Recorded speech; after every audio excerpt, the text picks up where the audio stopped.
I knew something was wrong the second she walked through the door. It was 12:47 a.m. I remember the exact time because I'd been staring at the microwave clock for almost an hour, pretending I wasn't waiting up for her, pretending I just lost track of time, pretending I wasn't counting every minute that passed after 11. She said it was a work meeting, last minute, important, the kind of thing you can't say no to when you're trying to grow your career. That's how she phrased it. When her headlights finally swept across the living room wall, my stomach tightened. Not relief. Not exactly. Something sharper than that. The front door opened slowly.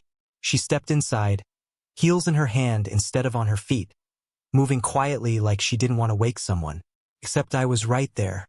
"Hey," she said, slightly startled when she saw me sitting at the kitchen table. "Hey," I answered evenly. She smelled different. Not perfume, she always wore that. Something else. A faint, unfamiliar cologne clinging to fabric that wasn't hers. "How'd the meeting go?" I asked. She paused. Just a fraction of a second. But in 10 years of marriage, you learn the rhythm of someone's responses. That pause didn't belong. "It was fine," she said, setting her purse down carefully. "Long. You know how these things drag." I nodded slowly. "Where was it again?" She blinked. "What?" "The meeting. I forgot where you said." "At the downtown office," she replied quickly. "The satellite one. We don't have a satellite office downtown." I didn't correct her. I just watched.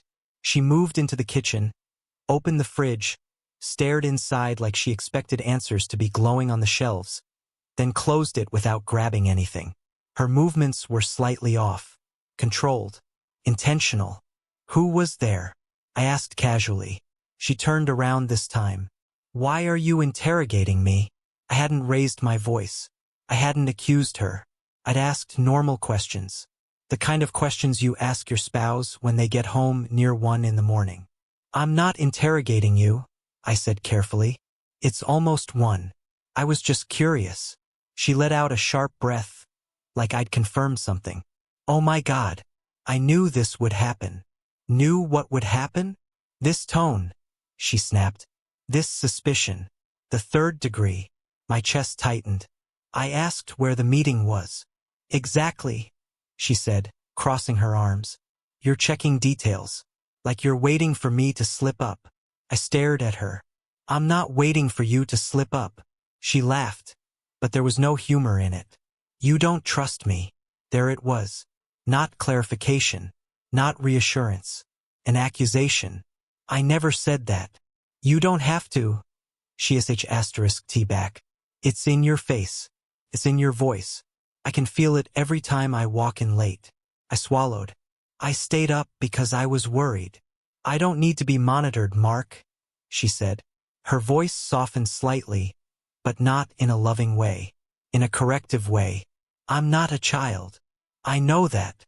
Then stop acting like I owe you a detailed timeline of my night." The conversation had shifted completely. I could feel it happening in real time. Somehow, I'd gone from concerned husband to controlling interrogator in less than 2 minutes. I tried to rewind it in my head. Where did I attack? Where did I accuse? I couldn't find it. "You came home almost 3 hours later than you said," I said carefully. "That's all. And I texted you. 1 text. Because I was busy. With work." I asked. Her jaw tightened.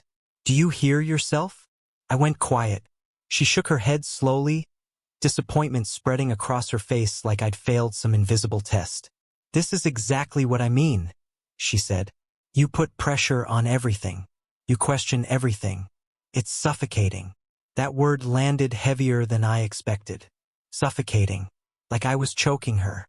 "I'm not trying to suffocate you." "But you are," she insisted. "You don't even see it." Silence stretched between us. I felt something strange then. Not anger. Not yet. Doubt. Was I too much? Had I been tightening without realizing it? "I shouldn't have asked," I said finally. She blinked, thrown off by my tone. I miss when things felt easy," she added quietly. "Easy. Like before I started noticing the changes. Before the late meetings. Before the locked phone. before the way she started turning the screen away when I walked into the room. "I trust you," I said. She searched my face like she was measuring whether she believed that. "Then act like it," she said. She grabbed a glass of water, drank half of it, then headed upstairs without another word. I sat there long after I heard the bedroom door close. The house felt different, quieter, but not peaceful. I replayed the conversation over and over. She never answered who was there. She never clarified the downtown office. She never actually told me what the meeting was about. She redirected, deflected, reframed, and I apologized. That realization made something cold settle in my chest. When I finally went upstairs, she was already asleep, or pretending to be. Her breathing was steady, controlled. I lay down beside her and stared at the ceiling. 10 years. 10 years of shared routines, shared passwords, shared grocery lists, shared futures. And tonight, I felt like I was lying next to someone who had quietly moved an inch away. Not physically, but emotionally. Just enough to create space. I thought about the last few months. The strategy sessions that kept her late. The sudden gym membership. The new dresses. The irritation when I asked harmless questions. The way she'd started saying, "You wouldn't understand," when I asked about her day. I told myself it was stress, ambition, burnout. But tonight felt different. Tonight felt like rehearsal. Like she'd already practiced this conversation somewhere else. And I'd walked into it unprepared. I turned slightly, looking at her silhouette in the dark. Her phone was face down on the nightstand. New password, 2 weeks ago. She said it was for security reasons. I didn't argue, because arguing apparently meant I was suffocating. A slow realization crept in. If I had done nothing wrong, if I had only asked normal questions, and she responded with defense instead of reassurance, then maybe the problem wasn't my suspicion. Maybe the problem was what she was protecting. I didn't sleep much that night. Every time I closed my eyes, I heard her voice. "You don't trust me." No, I trusted her. What I didn't trust anymore was the version of her that walked in at 12:47 a.m., smelling like someone else's night, and somehow made me feel guilty for noticing. That was the first crack. Not the late meeting. Not the cologne. Not even the lie about the downtown office. The crack was the moment she shifted the blame onto me. And I let her. The next morning, she acted like nothing had happened. That's what unsettled me the most. No tension. No awkwardness. No mention of the argument. She moved through the kitchen in her usual routine. Coffee first, toast second, scrolling through her phone while leaning against the counter. Her phone. Face down. Always face down now. "Morning," she said lightly.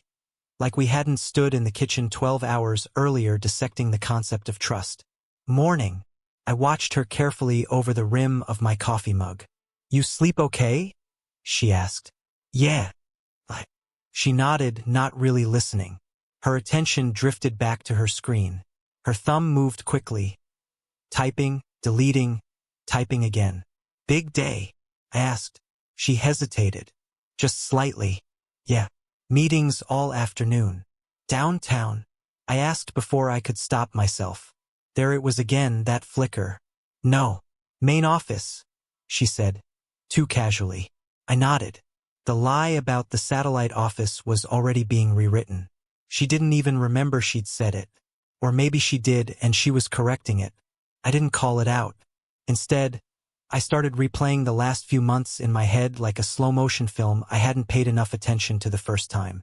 It hadn't started with late nights. It had started with distance. Little things. She stopped asking about my day.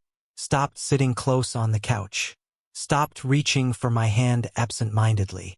At first, I blamed stress. Work. Life. Then came the meetings. Always last minute. Always important. Then came the irritation. "Why do you always need details?" "I already told you." "You're overthinking." And then the password change. 2 weeks ago. We'd always known each other's codes.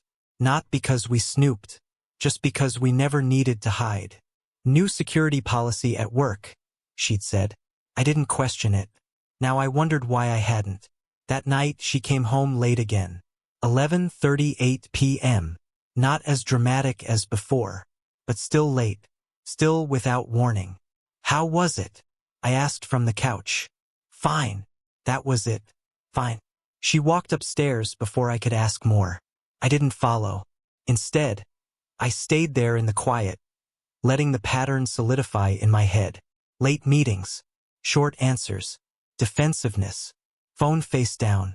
I told myself I wasn't looking for something, but I was. 3 nights later it escalated. She came home at 12:15. No text this time. When she walked in, I noticed something new. She looked energized, not exhausted, not drained from work. Alive. There was a softness in her expression I hadn't seen directed at me in months. Sorry, she said automatically. Ran long. With who? I asked gently. She stiffened. Mark. What? It was work. I'm just asking who was there. Why does that matter? Because you used to tell me. She stared at me like I'd accused her of something unforgivable. You're doing it again. Doing what? Turning everything into a test. That word again. Test. As if I was setting traps instead of asking about her day. I miss knowing what's happening in your life, I said quietly. Her expression softened, but not with guilt. With pity. That's not fair, she said. You've been distant too. The shift was subtle, but it was there. I've been distant? You're always working, always distracted. Half the time when I talk, you're on your laptop. I opened my mouth, closed it. She wasn't entirely wrong, but that wasn't the point. The point was the timeline. Her distance came first. Mine followed. Reaction, not cause. But somehow I was now the origin of the problem. You think this is my fault? I asked. I think we both contributed, she said carefully. Equal blame. Clean. Balanced. Strategic. That night, while she showered, her phone buzzed on the nightstand. Once. Then again. I stared at it. The screen lit up for half a second. Just long enough for me to see a name. Ryan. No heart emoji. No nickname. Just Ryan. I didn't recognize the name. She came out of the bathroom before I could process it. Her eyes immediately flicked to the phone. Then to me. Who's Ryan? I asked calmly. Her expression didn't change. Work. What about work? He's on my team. She picked up the phone and unlocked it quickly. Too quickly. You've never mentioned him. She shrugged. There are a lot of people I don't mention. True. But the energy was different. You're being paranoid, she added. There it was. Paranoid. Yesterday it was controlling. Tonight it was paranoid. The labels were escalating. I'm not accusing you, I said. But you are, she replied softly. And suddenly I felt tired. Not angry. Not explosive. Just exhausted. I went to the guest room that night. Not as a dramatic statement. Just because lying next to her felt like lying next to someone I couldn't reach anymore. The next week followed the same rhythm. Late nights. Irritation. New clothes. New perfume. Gym 3 times a week now instead of once. And Ryan. His name popped up twice more. Each time she angled the screen away. Each time I said nothing. But the pattern was undeniable now. This wasn't insecurity. It was data. Consistent. Predictable. Behavior doesn't change without cause. And hers had changed completely. The final moment of confirmation came on a Thursday. She said she needed space. That word hit harder than anything else had. Space. I just feel overwhelmed, she explained. By everything. Work. Life. Us. I repeated. She nodded. We're in a rut, Mark. You have to admit that. A rut. We weren't fighting constantly. We weren't cold. We were stable. But stable suddenly wasn't enough. I think we need breathing room, she added. Breathing room from what? From me?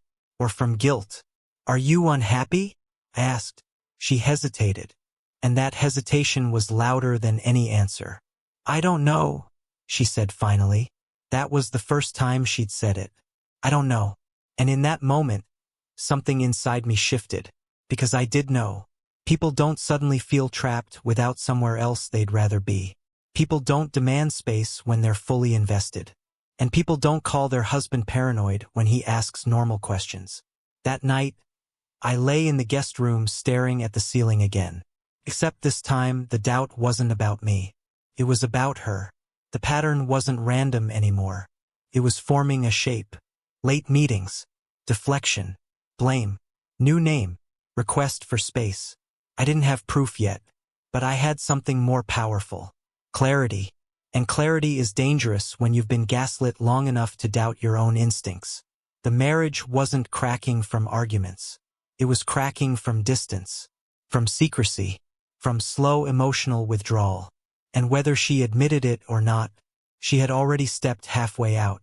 The confirmation didn't come in some dramatic explosion. Came quietly, which somehow made it worse. 2 weeks after she asked for space, she started sleeping with her phone under her pillow. Not beside the bed. Not face down on the nightstand. Under her pillow. The first time I noticed, I told myself I was imagining it. The second time, I knew I wasn't. You don't guard something that hard unless it matters. One Friday evening, she told me she'd be working late again. Her voice was almost rehearsed now. Steady, neutral, emotionally unavailable. What time? I asked. Not sure. Don't wait up. That phrase again. Don't wait up. Like she'd already decided I wasn't part of her night. I didn't argue. I didn't question. I didn't accuse. I simply said, okay. But instead of staying home, I got in my car 10 minutes after she left. I told myself I just needed clarity. That this wasn't about catching her. It was about ending the uncertainty. Her car didn't go toward the office. It went downtown. Not to a satellite branch. Not to any corporate building. It turned into the parking lot of a small wine bar I'd never seen her mention before. My chest tightened, but my hands were steady. I parked across the street, and I waited. 5 minutes later, he showed up. Ryan. I knew it was him before I even saw his face. He walked straight toward her car like he'd done it before. Like he knew exactly where she'd park. She stepped out. They didn't hesitate. No awkward distance. No friendly handshake. He kissed her. Not tentative. Not confused. Comfortable. Practiced. The world didn't explode. There was no cinematic moment where everything slowed down. It was worse than that. Felt normal. Like I was watching something that had already been happening long before I arrived. They walked inside together. Close. Too close. I didn't follow. I didn't need to. The image was enough. The confirmation wasn't a shock. It was a conclusion. Every late meeting. Every defensive comment. Every accusation that I was paranoid. Every request for space. It all aligned. I drove home slowly. Not racing. Not shaking. Just empty. When she walked through the door at 12:52 a.m., I was sitting exactly where I had been weeks earlier. Kitchen table. Lights dim. Microwave clock glowing. Hey, she said carefully. Hey, how was your night? I asked. She froze. Fine. Work. I nodded once. Downtown office? Her eyes flickered. Yes. That was the moment. The last lie. Small. Casual. Automatic. Who were you with? I asked. Mark. She exhaled sharply. Not this again. Just answer. My team. Ryan. Silence. Not confusion. Recognition. How do you know Ryan? She asked slowly. I saw you. There it was. No yelling. No drama. Just 3 words. I saw you. Her face went pale in a way I'd never seen before. You followed me? Yes. Her first reaction wasn't guilt. It was anger. Are you serious right now? That's insane, Mark. Is it? You tracked me? Stalked me? I drove downtown, I said calmly. I watched him kiss you. Silence filled the kitchen. Heavy. Unavoidable. She looked at the floor. Then at the counter. Anywhere but at me.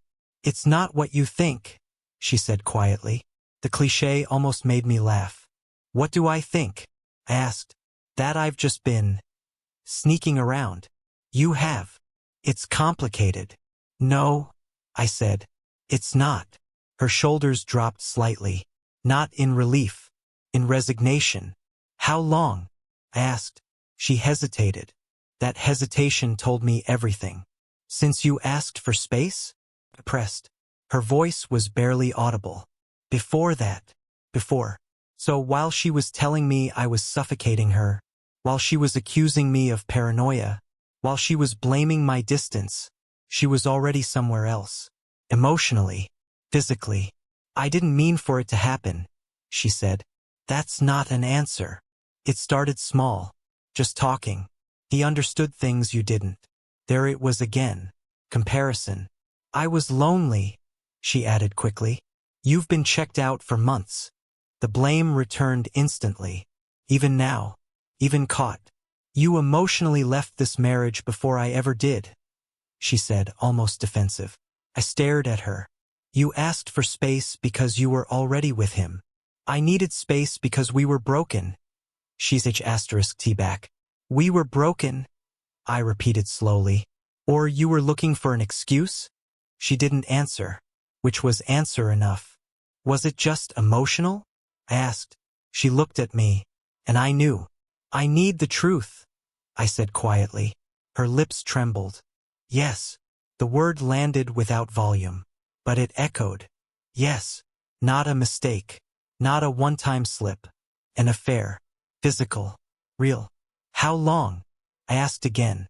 A few months. Months. While I was apologizing. While I was trying to fix distance I didn't create. While I was questioning myself. You demanded space while you were already gone, I said. I didn't know how to end it, she whispered. End what? Her silence answered again. End us. She had already emotionally stepped out long before the confrontation. The physical part was just the final proof. I never stopped loving you, she added weakly. I almost smiled at that, because love doesn't look like gaslighting someone into thinking they're paranoid. Love doesn't look like rehearsed lies. Love doesn't look like asking for breathing room while someone else is holding you. You left this marriage long before tonight, I said quietly. She started crying then. Not dramatic sobbing. Just quiet tears. I didn't want to hurt you. The irony was almost unbearable. You already did. The kitchen felt smaller now, like the walls had shifted inward. I thought maybe if I figured things out. She trailed off. With him. She didn't answer. That was confirmation too. The affair didn't start after the marriage cracked. Caused the crack. The space wasn't to fix us. It was to explore him. And I had been the obstacle, not the partner. In that moment, something inside me settled. Not rage. Not revenge. Certainty. This wasn't salvageable. Not because of the physical betrayal alone, but because she rewrote the narrative to protect herself. She made me the jealous husband, the controlling one, the suffocating presence, while she was already living a double life. And that's the part that K** led it completely. The dishonesty layered over the betrayal. I'm sorry, she whispered. I believed she felt something. Regret. Fear. Maybe even sadness. But not enough. Not before. Only after being seen. And that changes everything. I stood up slowly. What are you doing? She asked. Nothing dramatic, I said. For the first time in weeks, my voice was completely steady. I just understand now. She looked confused. You understand what? That I've been alone in this marriage for a long time. And that was the moment it truly ended. Not when I saw the kiss. Not when she said yes. But when I realized she had emotionally checked out months ago and left me arguing with a ghost. The strange thing about reaching your breaking point is how quiet it feels. There was no screaming match after her confession. No plates thrown. No slammed doors. She cried at the kitchen table while I stood there absorbing the reality that the marriage I thought I was fighting for had already been abandoned months ago. I want to fix this, she kept saying, but the words felt delayed, like they belonged to an earlier version of the story, one where she hadn't already chosen someone else. I didn't respond, because for the first time since this started, I wasn't reacting. I was thinking, and once clarity replaces emotion, something shifts permanently. That night, I didn't sleep in the guest room. I didn't sleep at all. I sat in the living room with the lights off and stared at the outline of the house we built together. Every corner held a memory. The couch we argued over in the furniture store. The dent in the hallway wall from when we tried to move a dresser ourselves. The framed photo from our anniversary trip. 10 years condensed into objects. And I realized something brutal. None of it meant what I thought it did. Because meaning requires mutual investment. And she had been elsewhere. By morning, I had made a decision. Not out of anger. Out of preservation. When she came downstairs around 8 a.m., her eyes swollen from crying, I was already dressed. You didn't sleep, she said quietly. No. She hesitated. So what now? I looked at her calmly. Now I'm done. The words didn't come out harsh. They came out resolved. Her face fell. Mark, please. We can go to therapy. I'll cut him off completely. I swear. You already chose him, I said. You just didn't choose him loudly. That's not fair. It is. She opened her mouth to argue, then stopped. Because she knew. Fairs don't begin in accidents. They begin in decisions. Small ones at first, then bigger ones. And eventually the marriage is just background noise. I don't want to fight, I continued. I don't want to scream. I don't even want revenge. Then what do you want? Peace. And peace wasn't in that house anymore. Over the next 3 days, I did something she didn't expect. I didn't argue. I didn't interrogate. I didn't monitor her phone. I became calm, detached. She tried to provoke emotion, tried to spark conversation. I blocked him, she said one evening. I nodded. That's good. You don't care. I care, I said. Just not the way you want me to. I began making quiet moves, called a lawyer, opened a separate bank account, transferred my direct deposit, canceled joint credit cards. Not vindictive, not secretive, just clean. Every action deliberate, every step forward measured. She noticed. What are you doing? She asked when she saw me organizing paperwork. Untangling things. Her voice shook. You're really leaving? Yes. You can't just walk away from 10 years. I looked at her steadily. You walked away first. You just stayed physically present. That silenced her.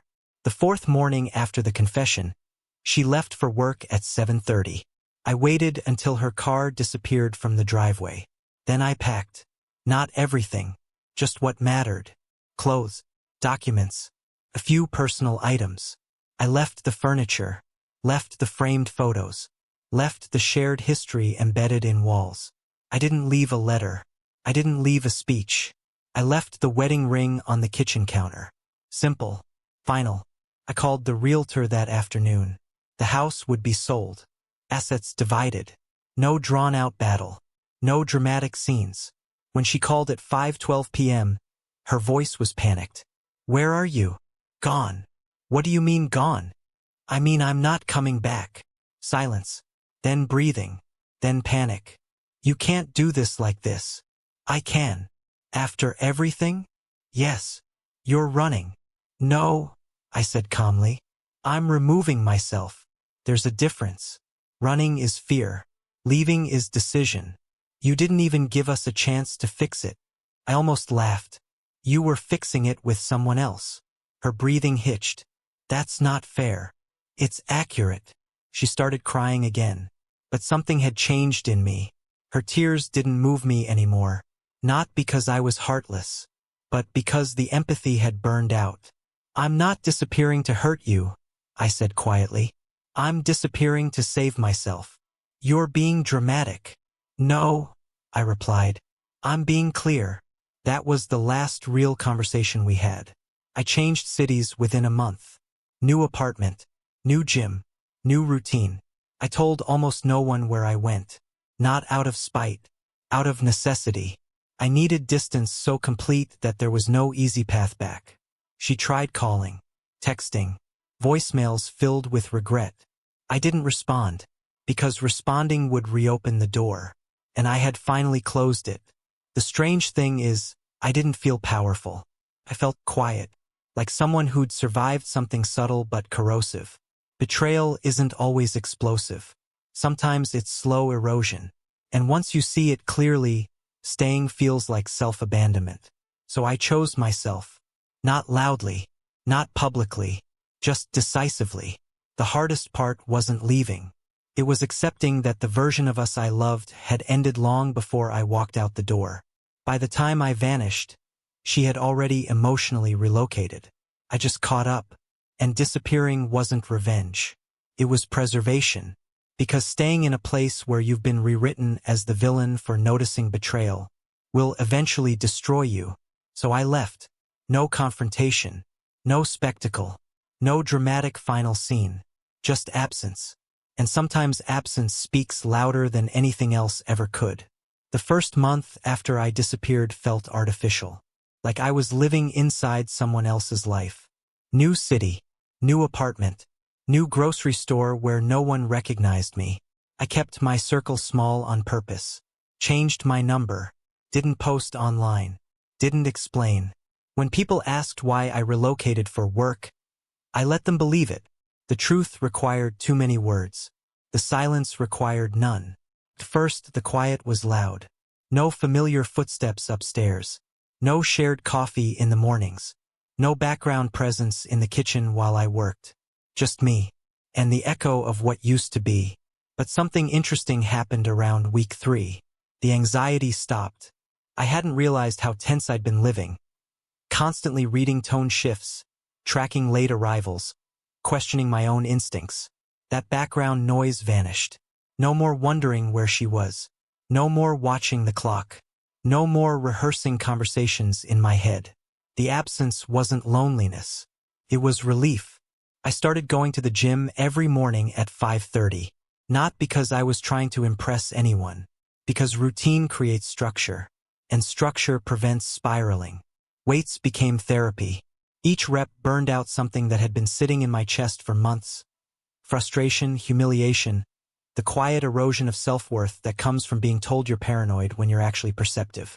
I stopped drinking, started reading again, rebuilt my sleep schedule. Small decisions, consistent, intentional. The first time she tried reaching out through a mutual friend, I didn't respond. He just wants to know if you're okay, the friend said. I am okay, I thought. For the first time in a long time, I actually am. I wasn't angry anymore. Anger requires attachment. I had detached. That doesn't mean I didn't think about her. I did, especially in the early mornings, especially in quiet evenings. Memories don't disappear just because you leave a zip code. But the memories started shifting. Instead of remembering what we had at our best, I began remembering the slow unraveling, the defensiveness, the blame, the gaslighting. It wasn't just the affair that ended us. It was the rewriting of reality. Being told I was suffocating for asking questions. Being labeled paranoid for noticing patterns. That's what I refused to return to. About 6 months in, I realized something else. I wasn't waiting for her to come back. I wasn't imagining reconciliation. I wasn't drafting hypothetical if she says this, I'll say that scenarios anymore. The mental door was sealed. Disappearing hadn't been dramatic, but it had been permanent. Work improved too. Not because I was trying harder, because my focus wasn't fractured. Energy I'd spent managing tension at home went back into myself. Promotions followed. Opportunities expanded. Not in a flashy, cinematic way. Just steady. Solid. Earned. One evening after the gym, I caught my reflection in the locker room mirror. Physically stronger. Posture different. Eyes clearer. Not hardened. Grounded. That's the word. Grounded. I had made a decision to preserve myself instead of negotiating my worth. And that decision compounded over time. There were moments, of course. Moments when a song would play. When I'd pass a restaurant that reminded me of her. When I'd wake from a dream where we were still married and everything felt normal. Those mornings were heavy. But heaviness fades faster when it isn't fed. I never stalked her social media. Never asked mutual friends for updates. If I was going to disappear, I had to disappear completely. Healing requires clean breaks. not half-open doors. Around year 2, something subtle shifted. I stopped telling my story as something that happened to me. I started telling it as something I chose to survive. There's power in that reframing. She didn't destroy me. I refused to stay where destruction was happening. That difference matters. I dated casually once or twice. Nothing serious. Not because I was afraid. Because I wasn't rushing. Solitude had stopped feeling like punishment. Felt like space I owned. The irony wasn't lost on me. She asked for space. I found it. Just not with her. There's something incredibly stabilizing about knowing you can leave a situation that diminishes you. It recalibrates how you view yourself. I stopped negotiating boundaries in small interactions. Stopped over-explaining. Stopped apologizing for reasonable expectations. The marriage taught me something brutal but valuable. If someone has already emotionally exited, you can't love them back in. You can only love yourself enough to step away. By year 3, the house was sold. Assets divided cleanly. Minimal contact through lawyers. No dramatic court scenes. No shouting matches. Just paperwork. Efficient. Cold. Necessary. And then it was legally over. The final document arrived on a Tuesday afternoon. I stared at my name. Her name. Past tense. I didn't feel triumph. I felt completion. There's a difference. Triumph is loud. Completion is quiet. That night I went for a long walk. No destination. Just movement. I thought about the man I was the night she walked in at 12:47 a.m. Tight chest. Second guessing. Apologizing for asking questions. And I compared him to the man walking alone under city lights. Calm. Self-directed. Unafraid of silence. Disappearing hadn't been about punishing her. It had been about removing myself from a narrative where I was the villain for noticing truth. And rebuilding wasn't about revenge. It was about reclaiming stability. I didn't need her to regret it. I didn't need closure from her. Closure came the moment I chose myself without negotiation. Years passed quietly after that. And the life I built wasn't flashy. It wasn't dramatic. But it was mine. Earned through discipline. Maintained through boundaries. Protected through distance. And I honestly believed that chapter of my life was sealed permanently. Until the phone rang one evening. And her name appeared on the screen. Her name on my screen felt like a ghost knocking. I let it ring twice before answering. Her voice was weaker than I remembered. There had been an accident. A drunk driver. Multiple surgeries. She said I was still listed as her emergency contact. That I was the only one she could think to call. For a second, old instincts flared. The urge to protect, to fix, to step back into the role I'd abandoned. But beneath that reflex was something steadier. Distance. I'm sorry that happened, I said. And I meant it. She started crying, saying she never stopped thinking of me. That in her worst moments she still pictured me beside her hospital bed. As if betrayal and divorce were footnotes. As if time hadn't redrawn everything. I don't hate you, I told her quietly. But I'm not your person anymore. Silence followed. Heavy. Real. I visited once. Not out of love, out of closure. She looked smaller in that hospital room. Fragile in a way life rarely allows. We talked about neutral things. Recovery timelines. Physical therapy. No rewrites of history. When she finally asked, could we ever try again? I didn't hesitate. No. Not harsh. Not angry. Just certain. Disappearing had saved me. The years I rebuilt weren't a pause. They were my real life beginning. I could help her with logistics, make sure she had support, but I would not step back into a story that once erased me. Walking out of that hospital felt different than walking out of our house years ago. That time I left broken. This time I left whole. And I chose myself completely.